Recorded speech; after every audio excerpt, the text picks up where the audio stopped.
কোথায়? আমরা সবাই বসবাস করছি সংসার সমুদ্রে।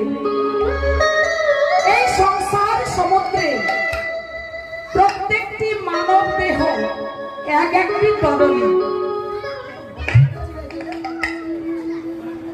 প্রত্যেকটি মানব দেহ এক একটি তরণী।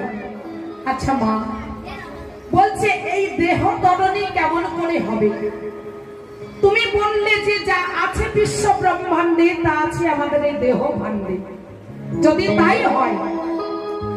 তাই হয় তাহলে নৌকোতে যা কিছু আছে তা কি আমাদের দেহের মধ্যে আছে? আছে মা, আমাদের দেহের মধ্যে সমস্ত কিছু আছে। একটি তরণী প্রস্তুত করতে যা কিছু লাগে সমস্ত কিছু আমাদের দেহের মধ্যে আছে।